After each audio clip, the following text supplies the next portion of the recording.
Hey guys, it's Jason from iCreate to Educate. And it's Friday, which means it's time for a Friday fun fact. And that means today we're going to talk about time-lapse again. So what we did is we have a really cool little Lego project that we're going to show you, the time-lapse animation that we created using the myCreate app. And then we're going to talk a little bit about how we did it and how we actually blended the capture feature with the time-lapse feature. So check it out, and then we'll tell you all about it.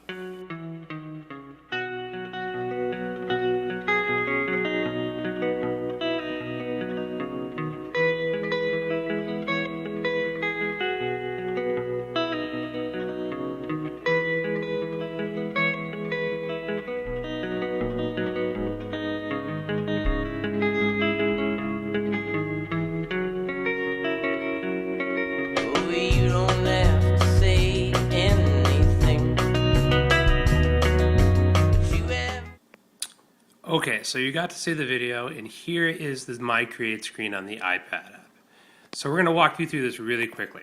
To get us started, what we did is we used the time-lapse feature.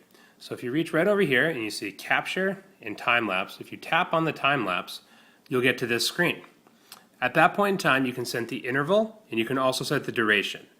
I set the duration for this project for 30 minutes, and if you see, you can just slide this back and forth, but I figured 30 minutes would give me plenty of time to build the Lego truck. And then I said, I'd like to have frequent shots, because the more frequent the shot is, the smoother the actual animation is going to end up. Sometimes if you're doing it for really long periods of time, it's good to have longer jumps versus shorter jumps. It's up to you. But for this one, I set it for 1 second. You can slide back into the milliseconds, or you can slide up into the minutes. It's totally up to you for what you need. So I did the whole entire animation with the time-lapse feature simply by touching this, and it automatically starts taking pictures. I lined up the frame to make sure that everything was going to be there, put the pieces out, make sure that everything was going to be captured properly, and hit that button. I started building, and when I was done building, I stopped it. At that point in time, the really cool thing is at the end of this, you can go back and forth between capture and time-lapse. So at that point in time, I went back to the capture feature, and that's when you saw me bring the truck in and drive it around, so that you could see the finished project and how it actually worked. And then I did that with a standard stop motion by moving it, taking a picture, moving it, taking a picture, so on and so forth, to get it to where it needed to be, so that you could get the final video product that you were looking at.